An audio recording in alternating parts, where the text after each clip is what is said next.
Good morning, everybody, and welcome in to Establish the Runs Week 3 First Look Show. I'm Gary Hartman. I'm going to be with you here every Tuesday morning to go through the following week's slate for a first look to basically get ourselves in the right mindset as we transition from one slate to the next. It's going to be a quick, 15, 20-minute show where we glide through every position and kind of, what jumps out from a macro view. So that being said, let's dive right in here with quarterback in week 3 and something very, very different than week 2 on this main slate. And that is a plethora of high-end quarterbacks on this slate. Obviously in week 2, we were without Josh Allen, Patrick Mahomes, Jalen Hurts, Justin Herbert, all on the main slate here, Aaron Rodgers as well. And for this week, we are quite the opposite. This is actually Josh Allen's debut on the main slate after coming in with 2 primetime games to start this season.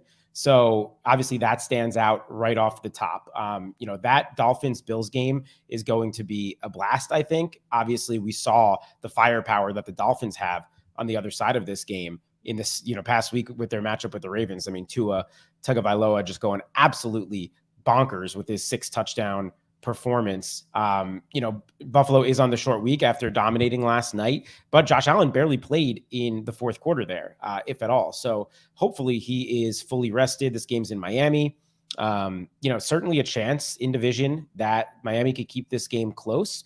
I'll be certainly interested in Josh Allen for plenty of exposure.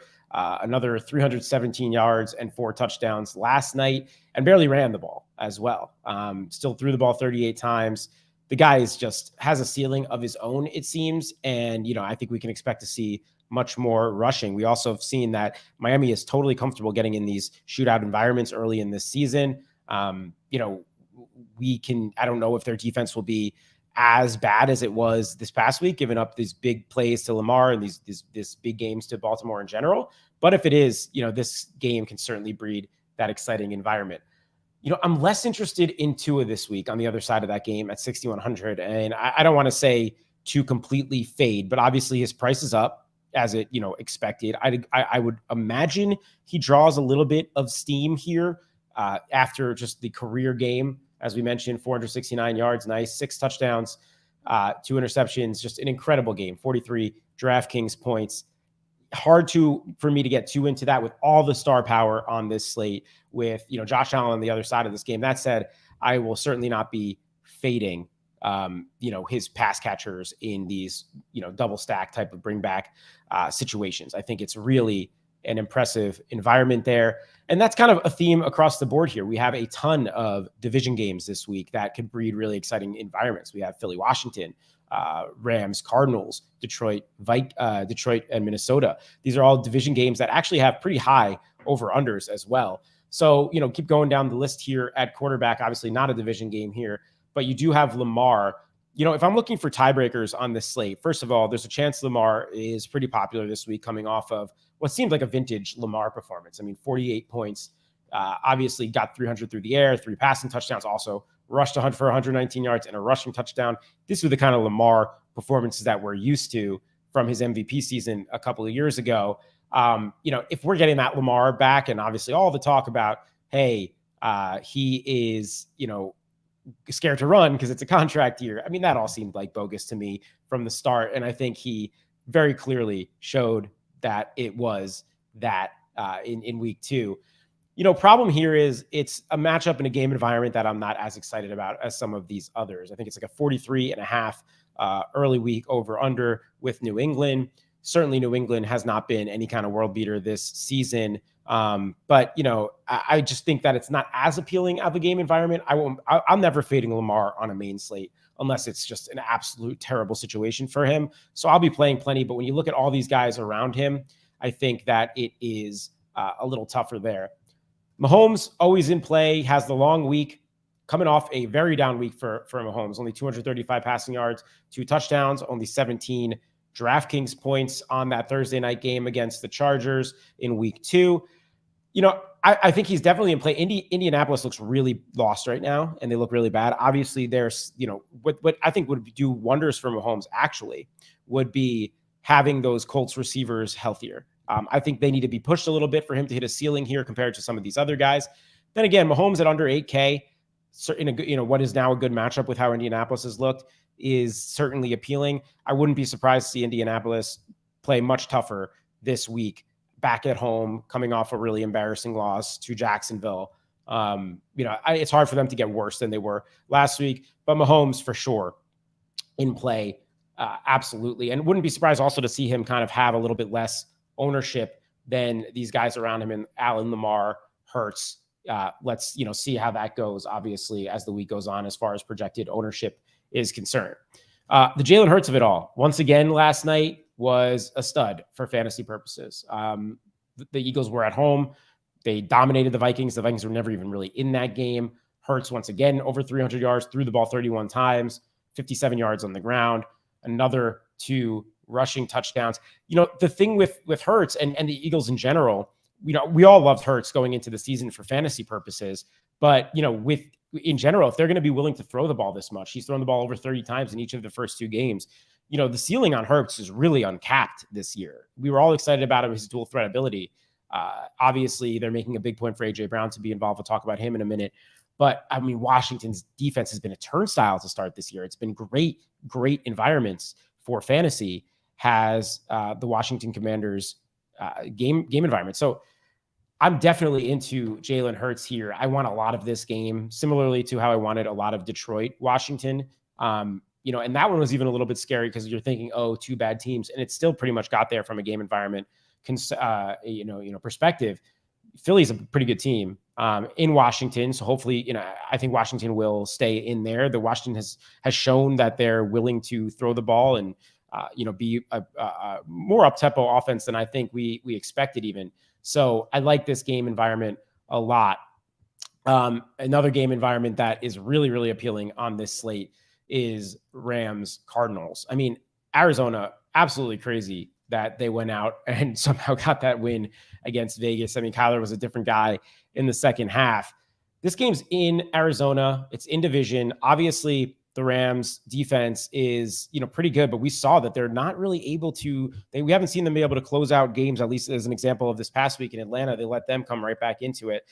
Got to imagine that at 7,300, cheaper than all these other guys, Kyler, the dual threat that he is at home in division, this game has a real high upside for sure. And the Rams can push them. Yeah, absolutely. And as long as Arizona can stay in this game, I don't think Arizona is very good. Fake Sharp Cliff Kingsbury has kind of proved that out so far this year. Really miraculous win for them that they had no business winning. Maybe says as much about Vegas letting that game slip through their fingers.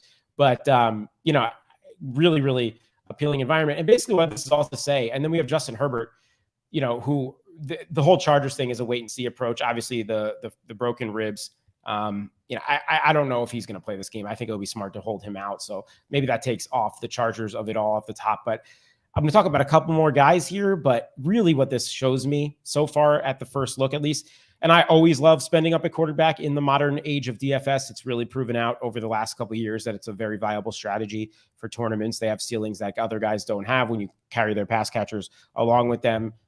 You're tapping into ceilings that it's hard to get from spending down at quarterback. But this week especially looks like a real spend up spot at quarterback. Cousins, moving down the list a little bit here. Obviously, Minnesota was really disappointing last night in Philly. They go back home for a great matchup with Detroit, who has been just a fantasy funhouse basically so far this year, has the Detroit Lions defense. And now you get a division game. If Detroit can push them a little bit, Minnesota should have no problem passing the ball, scoring in this matchup. I like all parts of Minnesota's offense. And the thing with Cousins is he's a little expensive. Obviously the pricing coming out before last night's game. So I don't know if he's going to be overly owned. I think Cousins doubles are really interesting this week for sure, especially at low ownership. A couple other guys I would mention here, Joe Burrow. Man, this Bengals team looks a little bit lost right now, but if there's ever a bounce back spot, it's against the Jets coming off a win. So since he desperate for a win, truly desperate at 0-2, I think Burrow is a strong candidate this week Again, hard on this slate with all these other really high ceiling quarterbacks, but we know Burrow can get there, no problem. And then I'm not that interested going down. I mean, Stafford, sure, on the other side of that game, Stafford doubles with Kupp are in play. I would say, again, I'm looking pure ceiling here for tournaments. I think Stafford's interesting in smaller field. I think Stafford's interesting, perhaps in cash, probably not. But I think he is a person worth including in your player pool this week with Arizona's terrible defense that he's playing. But it is what it is. So we'll see. Going down the list there, I'm not too interested in anyone else this week. I mentioned not really being interested in spending down at quarterback. We have all these great game environments, man. You can make an argument for Fields. You can make an argument for Mariota with their dual threat ability in good matchups. For me, not really interested in spending down that far at quarterback this week. So I think that does it on the quarterback front of things. You have no shortage of legitimate options at quarterback here. Going over to running back, you do have Jonathan Taylor once again as the most expensive, but the gap has closed certainly between him and Christian McCaffrey. We saw Taylor at 9.9 last week and really busted hard. As I mentioned, Indianapolis has been struggling for sure. It wasn't his type of game script. Obviously, as you see, Jacksonville won that game 24-0. And I think that this week's interesting. I mean, if they could stay in the game, I think Taylor will be a really interesting tournament play. I don't think he's going to be overly owned. My concern is KC on the long week is once again gets out to a big lead and game environment gets away from Taylor to pay off this price tag. I'm never ruling out Jonathan Taylor, though. He was, the best or second best player in all of fantasy last year alongside Cooper Kupp. Christian McCaffrey, the ceiling games are coming for C-Mac. The usage has been there, over 86% of snaps, I believe, in this past week. We're getting the targets. He's had 5 targets in each game so far. I would expect to see that go up. He was efficient this past week, did get over 100 yards on the ground, almost 7 yards a carry. And we just haven't seen the mega ceiling games. So only 1 touchdown so far on the season. They're at home against New Orleans. I do like New Orleans defense for sure. But, these CMC games are coming. Christian McCaffrey has always been one of those guys to me that has been matchup proof. I am certainly interested in continuing to go back to the well. And my hope will be that his ownership may remain in check a little bit here. We'll see. Going down here, Derrick Henry only ran the ball 13 times last night as this game really got away from the Titans fast. They get a much friendlier matchup with the Las Vegas Raiders this week.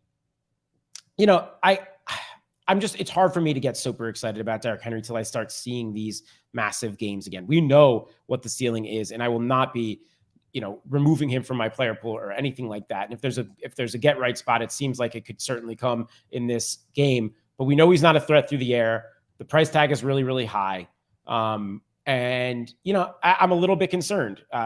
He's got a lot of miles on those tires, a lot of wear. I think there'll be plenty of ceiling games for Henry still coming in the future. This could certainly be one of them. But just first gut, I have no idea what the ownership will be. I'll either be around the field or under on Derrick Henry this week, especially because there's a bunch of other plays that are quite interesting. Austin Eckler falls right back into that same theory about the Chargers. They're a wait and see for me. If Herbert doesn't play, it's possible that they rely on Eckler even more. We did see Jacksonville have a lot of success again stopping Jonathan Taylor on the ground this past week. I don't know if they'd have as much success with Eckler, but I'm a little scared of that whole environment. But we saw 10 targets, 9 catches last week. If we get was it Chase Daniel or whoever the backup is in LA, certainly check down opportunities, but at 8K, hard to want to go there in a bad, if Herbert doesn't play, which I think would breed a pretty poor game environment. Dalvin Cook might be my favorite running back play on this slate. We get the Lions here, which again, we mentioned how fun that's been. Really disappointing last night. As I mentioned, the entire Vikings offense just couldn't get going. Short week, under 8K. The ceiling is super, super high on Dalvin Cook. Again, another guy we haven't seen a ceiling game out of this year, hoping that might keep the field off of him a little bit. I doubt it does against Detroit, but I think that's a really strong spot. as is Joe Mixon against the Jets. I mean, what a smash spot for Joe Mixon. We just saw Nick Chubb go bonkers against the Jets with 3 rushing touchdowns. I mentioned how I kind of like Burrow a little bit in the get right spot. But, Joe Mixon has not been necessarily efficient on the ground. We're seeing 3 yards a carry in both of the first 2 games, but we've also seen 46 total rushing attempts to start this season. That is excellent usage. We saw him catch 7 balls in week 1 as well. No competition for Joe Mixon in that backfield. Great matchup with the Jets for sure. Not as interested in the Packers guys this week. They obviously, Aaron Jones got there in a big way on Sunday Night Football, 130 total yards on 15 carries, had a receiving touchdown, had a rushing touchdown. Hard for me to be into him and AJ Dillon with some of these really strong plays on the slate in Tampa Bay, who's been a team that people have not really been able to run on very successfully for years. I'm not ruling them out of GPPs, but certainly not as exciting as some of these other guys like DeAndre Swift, who, we saw him get the ownership discount this past week when he was questionable, and then some reports about his limited play. He was only a little bit limited, did play a little, less carries than or less overall snaps than maybe we'd expect from a weekly input from DeAndre Swift. But we get this game environment that I'm excited about with the Vikings this week, and 7,200 certainly has a ceiling that few others do. And we get him at a, full 1,000 or to 1,700 less than the C-Mac Taylor guys for sure. Going to wait and see on Kamara. Obviously was out last week. If he plays, would be an interesting spot. I'm a little scared of that Saints team in general with Jameis's injury problems right now. That game's in Carolina. Carolina's a desperate 0-2. Lenny Fournette is certainly in play for me. Obviously, the Packers have a really good defense, but the usage is elite. And these games are coming. He comes out and tweets at his fantasy owners this week. Gotta love Lenny. Definitely, can get there on usage alone. Going down a little bit further here. Yeah, I mean, David Montgomery is definitely in play. We get a Houston team. They're at home. Really great, efficient work, 122 yards in week 2 here. I get it. Like, Khalil Herbert's more involved, and I actually think Khalil Herbert is an interesting tournament play this week. But at under 6K, Montgomery this week at home against Houston is certainly in play. I can see him paying off that price tag in a big way. He's been really viable the last couple of years in fantasy, has he? So, the Arizona situation, we got to wait and see. There's been very little news on James Conner's knee injury. So let's wait, ankle, sorry. So let's wait and see there. If he does not play, there certainly would be some interesting spend down options on Arizona, and, Benjamin and Darrell Williams will have more information, check projections and everything there. And then Miles Sanders, we, know is too cheap. Obviously was once again pretty efficient, almost 5 yards a carry last night. He's been getting the attempts, already has a touchdown this year, which is one more than last season. I like Miles Sanders against Washington for sure. Like him a lot. I think that'll about do it right now on running back. I just want to keep this moving here. But yeah, definitely a week where there's plenty of running back options as well. Wide receiver here. Cooper Kupp and Justin Jefferson highlight the top of this slate once again. And you saw Justin Jefferson as the, cover boy of the thumbnail on this video. Really hard to not be into Justin Jefferson. Obviously did not get there last night. Again, we mentioned this now 3 times. The entire Vikings offense was disappointing, but still had his 12 targets. If there's any guy I believe in a bounce back spot with major volume in a really pass-friendly offense now under Kevin O'Connell, it's Justin Jefferson. Just throwing the fact now that they're at home, coming off a really bad loss against a division opponent that has maybe the worst defense in the league, and Justin Jefferson just absolutely smashes this week. Unless he comes in major steam, it's hard for me to think that he'll be bad chalk. Same thing with Cooper Kupp against the Cardinals. That goes without saying. I want plenty of Kupp, especially in my Kyler and Stafford lineups. Devontae Adams coming off a 17-target week for only a 2-catch, 12-yard, did get in the end zone, but was major chalk in week 2, 40% owned in the GPPs. Crazy, just crazy. I'd imagine he comes down a little bit, but we just saw what Stephon Diggs did to this Tennessee team last night. Just dominated. Tennessee's bad. So certainly like Adams quite a bit. Going down there, Diggs in this potential shootout spot with Miami. I love it. And he's too cheap. He's way too cheap. He should be closer, somewhere between Chase and Jefferson, I think, should Stephon Diggs, but we get the Monday night discount. He's back to 2 years ago, Stephon Diggs. We already have had 2 smash games from Diggs. We already had a 48 pointer last night was insane. Love Stephon Diggs. Certainly Jamar Chase against the Jets will be in play, especially if you're going into Burrow stuff. Tyreek Hill and Jalen Waddle, we just saw those massive performances. Shout out to Mike McDaniel, did something that I did not think the Dolphins had in them there with those ceiling games on both guys and Tua. I think both guys will be a little popular this week, especially because I'm sure people will play a lot of both game stacks and mini stacks with that game. But, both guys have ceilings in tournaments there. I'm going to continue to go to Amon-Ra St. Brown, even though he's up from 6,500 to 7,200. The underlying stuff, the on the surface numbers, all of it is incredible. 8 catches, I think in, 8 straight games or something like that, dating back to last year. Another 9 catches on 12 targets, 116 yards, 2 touchdowns, just smashed this past week. I'm avoiding Charger stuff till we get more news. Mike Evans, as of right now, suspended. He's appealing the suspension. If you're going to play into that Tampa Bay Green Bay game a little bit, it's in play for you. I like McLaurin on the other side of Eagles stuff. For whatever reason, Terry every week doesn't get much ownership. He has not smashed to the point that some of his teammates have up to this point. Speaking of his teammates, Curtis Samuel, as we go way down there, 5,100 is way too cheap. He's had 20 targets so far this year. I mean, come on. I know he's operating as the wide receiver 3, but they're playing 3 receiver sets all the time. They're getting into shootout environments. They're giving up a lot of points. Him, Dotson, and McLaurin for me are going to continue to be in play. AJ Brown as well, probably a little bit on the cheaper end for the matchup on the other side of that game. If you're playing Hurts, obviously they're making it a big focal point to get AJ Brown involved early and often. Gabe Davis, we'll see. Obviously missed last night. Now they're on a short week. Wouldn't be surprised to see him miss again. It seemed like he was really never playing this week with his ankle injury.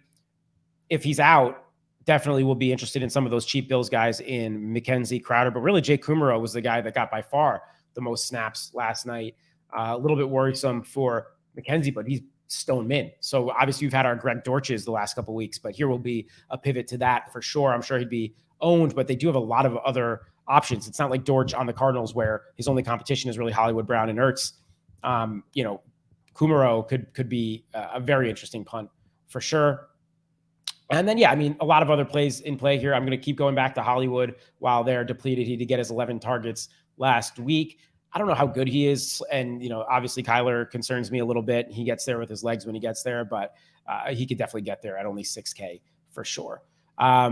Just for the purpose of time, I'm going to move on to tight end here, but some interesting names in this 5K range too. Cooks on the other side of that. And then on the other side of that Chicago matchup. And then one of these days, one of these KC receivers is going to get there. Wouldn't be surprised to see it be this week against Indianapolis. We saw Christian Kirk have no issues scoring through the air against Indy this past week. The Jets guys too. I mean, Garrett Wilson, really impressive. They brought him up $1,000, 14 targets. My God. I kind of want to give it another week to see if that was an outlier performance with all the target competition there, but certainly an interesting play. All right, moving over to tight end. Travis Kelce is now all the way up to 7.9, closer to his 8K range that we're used to seeing him at. Prefer him this week with correlation at that price. So I want him either in Mahomes lineups on the other side of like a Taylor lineup, or just in general, I prefer him with correlation. I'm not ruling him out at any way as a single play, but at that price, correlation is more appealing to me. Andrews coming off his first big game of the season, 9 catches on 11 targets. But again, I'm a little scared of that New England game environment, but he's definitely in play for sure as one of the 3 or 4 guys on this slate with a major ceiling out of that tight end position. Darren Waller, I'm interested in this Raiders team against the Titans this week for sure. We basically have $1,000 difference between these top 4 tight ends. So it's depending on what kind of lineup construction you're making, might be where you're plugging and playing some of these guys if you are interested in spending up at tight end. And then Kyle Pitts. What are we going to do with Kyle Pitts? Obviously, we get a really good matchup here with Seattle, but he's all the way down at 4.8. It's like, I think he's going to get steamed up at that price, but he has done absolutely nothing this year. 19 yards in both of his first 2 games. That's crazy. Exactly 3.9 DraftKings points, which, is not getting any of us to a full 3.9 is Kyle Pitts right now, but hard to fade at under 5K against Seattle. One of these ceiling games is coming. I would keep going back to that well. At 4.8, though, DK is basically begging you to click on Kyle Pitts. Other guys down the list here, Irv Smith at 3,100 to me is a really good play. We just saw him last night. They brought him right back involved in this passing game at 8 targets. Also had a drop, could have had a bigger day, 5 for 36 and a touchdown in the end zone. Gets that great matchup with Detroit at 3,100. He's kind of the cheaper guy I'm probably most interested in. I'm guessing he'll be a little bit popular. Logan Thomas on the other side of this Philly matchup as well. The aforementioned Irv Smith had plenty of volume last night against Philly. He would be in play for me a little bit. It's hard to get too excited. The sub 3K guys, Juwan Johnson still under 3K in a Carolina matchup. And then Isaiah Likely at only 2.8. He has had 9 targets to start this year. Did 8.3, got there at 2,500 this past week. In Lamar lineups or in general, I'm going to continue to like Likely while he's under 3K. And then Kylan Granson still going to be in play at 2.7. We saw Gerald Everett go nuts against this KC team last week. So, that'll just about do it. I mentioned last week, we're not going to really touch on defense on this show. Too random, play against ownership. Obviously, the Bengals this past week was the perfect example of that. So, that'll do it for the week 3 first look. Thank you guys for tuning in. I'll be back next week. We are only very early in this season, so excited to keep this football season rolling. I think this is another really interesting slate with a lot more firepower up top. So, depending on which game stacks you go for, you might have an option to get a little bit unique here with a lot of upside all around on this slate, some high over-unders, some fun division games. So I think this will be a fun slate to break down throughout the week. Be sure to catch all of our other content here at Established to Run. Obviously, Adam and Evan will have their team-by-team pods coming later this afternoon, and we'll have content coming for you all week with more in-depth analysis as we go. So thank you guys for tuning in. Best of luck in week 3. Take care, everybody.